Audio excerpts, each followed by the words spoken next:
Today, I wanted to address a topic I haven't spoken about, and that is trains.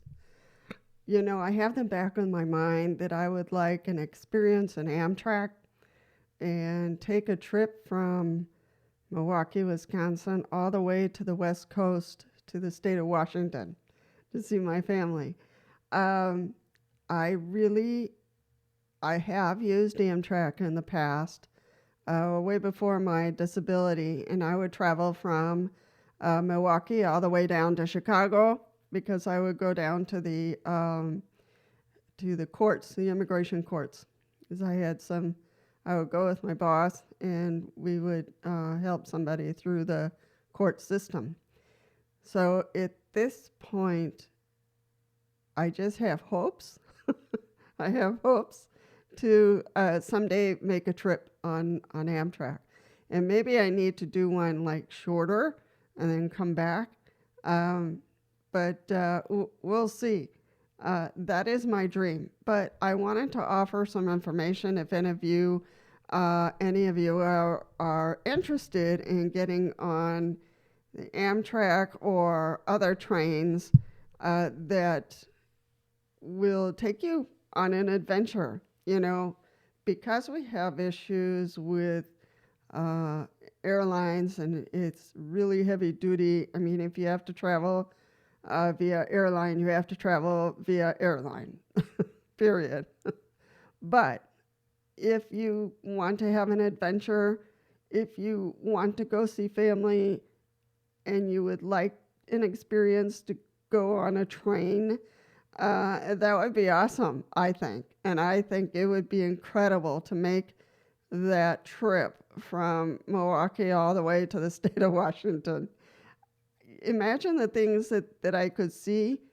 Imagine the things that I could experience. That would be incredible.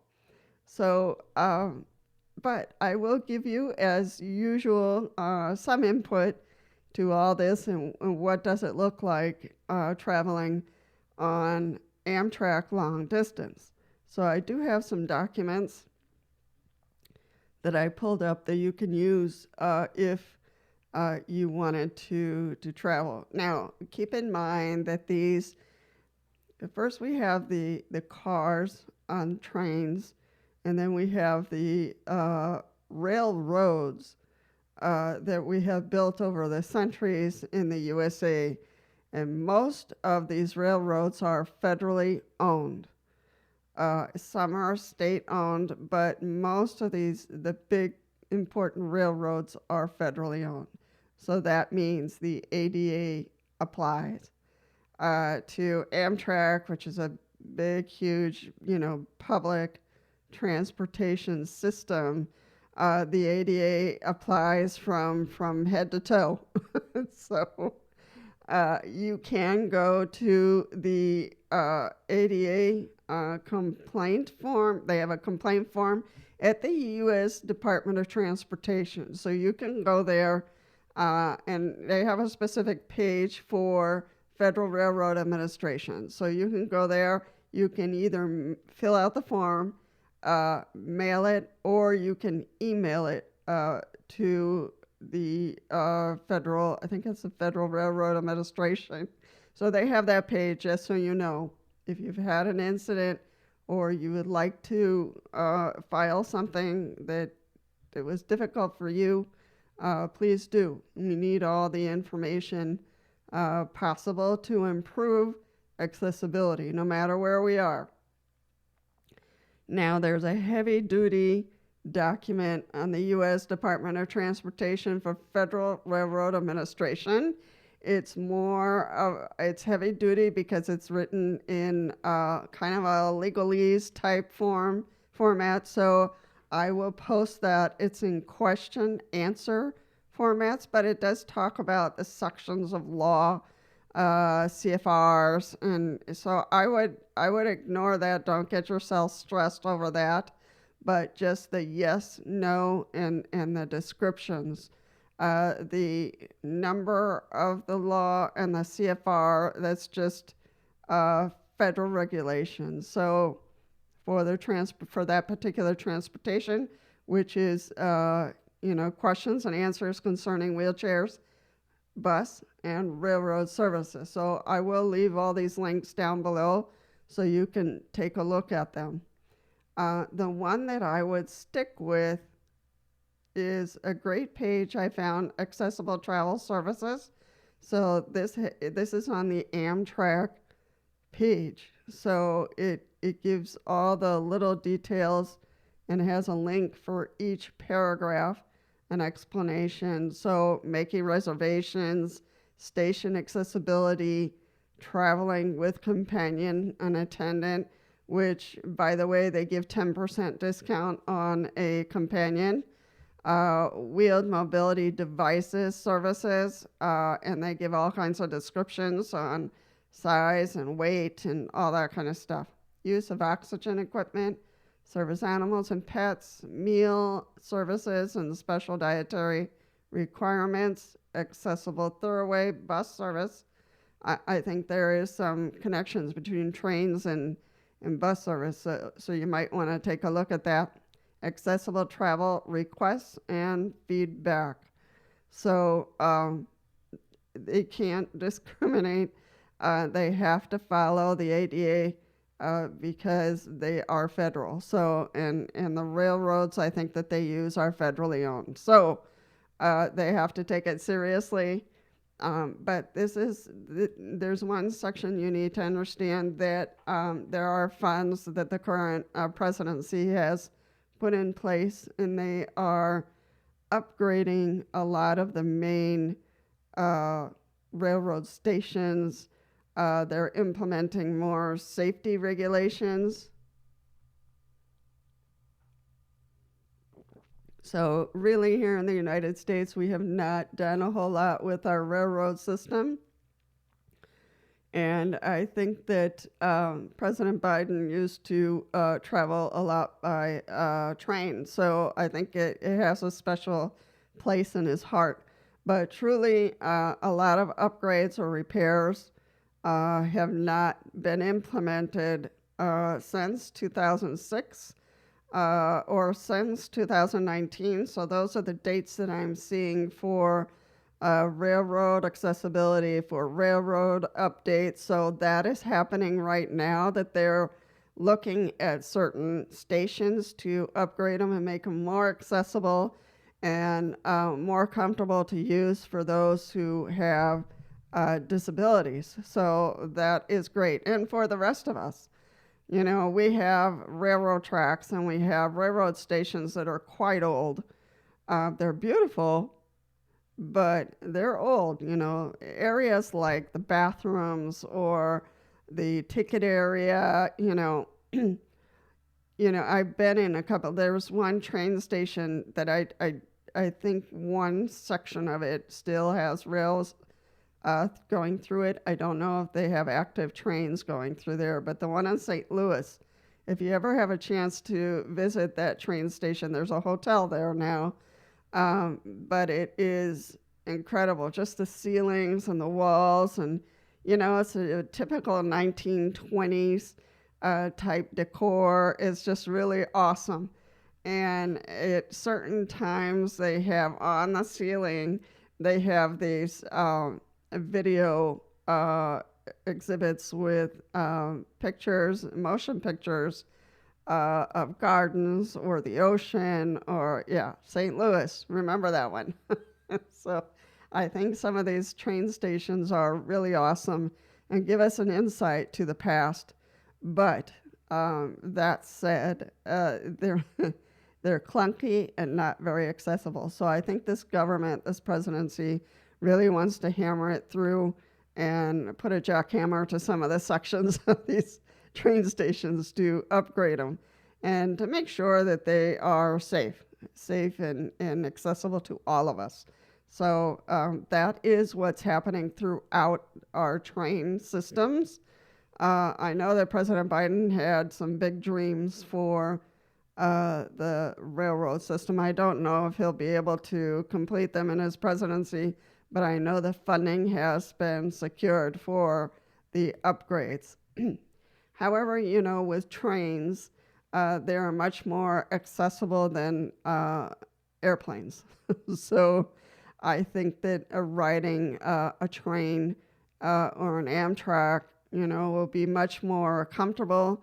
They have, of course, they have people who are available to answer any of your questions.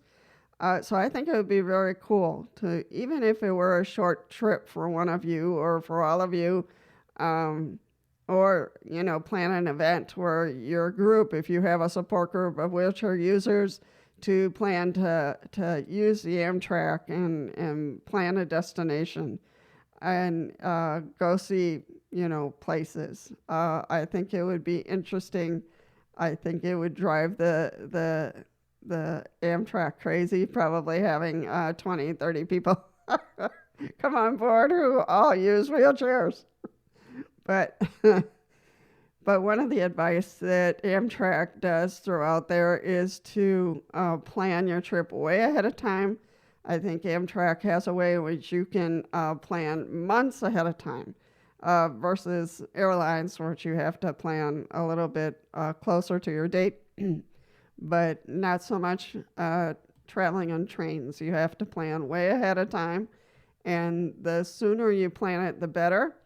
So I'm assuming there's a lot of planning that goes into trains, such as food and how many people they're going to have for XYZ trips, and how many people with disabilities are coming on board. So I think that all comes into play when you're planning for train travel. So I don't have much of an opinion about the trains. All I know is that for sure they are much more accessible than the airlines at this point. And I want to thank Amtrak and any other plane, any other train that's put in efforts to make sure it's accessible and comfortable for people with disabilities. So they have had these updates and rules and regulations for as long as the buses have. So I think it would be just a cool experience. That's my opinion when it comes to trains. So, and perhaps we need to kind of look at if none of us or some of us have had some experience, but would like, travel in the fall or travel in the winter time, or to have an experience. I think that would be awesome, and test their accessibility, because I have no idea what their accessibility looks like. All right, in doing my research here, there was a lawsuit launched in 2020, it appears. So Amtrak paid $2 million to travelers with disabilities in a discrimination settlement. So the article comes from the NPR, and this article was written by Neil Clark back in January 13th of 2022. So it's important to know that, okay, so it's good to hear what this article is about. The rail transportation company Amtrak has paid over $2 million to more than 1,500 people with disabilities who experience discrimination while traveling by train or trying to, the U.S. Department of Justice announced on Wednesday. The money is part of a settlement agreement to resolve the United States determination that the company violated the Americans with Disabilities Act by failing to make certain stations accessible to travelers with disabilities. So it's good to hear what part, was a problem in some of the stations. Again, a lot of these stations were built back in 1920s or earlier. So of course, they're not going to be accessible. And as I said before, the government is looking into and has secured funding to upgrade these stations. The money is part of a settlement agreement to resolve the... Okay, I read that already. So these payments, as well as Amtrak's ongoing efforts to make rail stations accessible pursuant to our settlement agreement, bring both Amtrak and our nation one step closer to realizing the ADA's promise of equal opportunity for people with disabilities, said Assistant Attorney General Kristen Clark of the Justice Department of Civil Rights Division. So the settlement, the 2020 settlement, resolves a lawsuit brought by the Justice Department against Amtrak. So this wasn't a small suit. The Justice Department alleged Amtrak violated and continued to violate the Americans with Disabilities Act by failing to make stations in its intercity rail transportation system accessible, including to wheelchair users. Violations listed in the suit include inaccessible building entrances, bathrooms, elevators, and passenger platforms. So, and again, we already know that the government here is pushing to upgrade the stations and to make sure that they're accessible, period. So I know that they're planning on more than this, but in this suit, the design at least 135 stations to be accessible, complete construction at 90 of these stations, and have at least 45 more under construction over the next 9 years. So 9 years is a little bit slow, folks. So I'm hoping this goes faster now that this presidency is looking into upgrading a lot of our infrastructures, but especially the trains, because our train system in some sections, it's pretty old and not safe. So hopefully they will work on this and get it done before the 9 years. The way we have construction techniques these days, it should go much faster. So individuals were able to submit compensation claims up until May 29th of 2021. So everybody who needed to has submitted their complaints. So the Department of Justice began investigating Amtrak after receiving complaints in 2011 and 2012 from people with disabilities who alleged that certain Amtrak stations were inaccessible, as well as a detailed complaint from the National Disability Rights Network the next year alleging the same. So this doesn't have much to do with the train itself, but with the train stations. And so that's important to know what the complaint was about. So I think the more we use, I don't want to discourage anyone from using any of the public transportations. Although airlines are more in the private sector, but still it is public. I don't want anybody to stop using the airlines. I want us to put pressure on airlines and airports and the train system to make sure that they continue to be compliant with the ADA. If we don't complain, they'll ignore it. And if we don't thank them, because we got to do both, folks. If you had an experience with an airlines that was good, that was positive, it's important to thank them.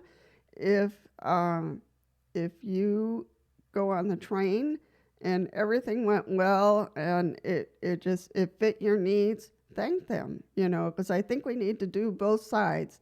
If you had a bad experience, report it. And if you had a good experience, report it and thank the people who were of assistance to you, because I think that just to do the negative gives a difficult feeling for both sides. Now, I think in the smaller stations might not be as comfortable or as accessible, so I don't know how all that works. But what I will do is probably call Amtrak and ask them about smaller stations or smaller stops that in which you could get off. Is it accessible? Can you get off the train, or do you fall off into the rails? So hopefully not. But it looks like they have ramps for any stop that you would want or you would request. So we'll see. I have to dig into this a little bit more. But I do have the websites that you can use to kind of look into the possibility of making an exciting train train trip for the first time in your life, or maybe a second or third time, I don't know. So look into it, see if you want to plan for a train ride. This might be something that we consider for a personal adventure or family adventure. I don't know, but I think it's good to stretch our dreams and see if we can look at different ways of traveling. I want to take this opportunity to thank all of you for coming on to the channel and checking out my videos. I want to thank everyone who has liked the videos, who have subscribed. So I'm hoping that if you subscribe, feel free to come back, look at other videos, suggest videos that you would like. I know someone posted more videos on how to.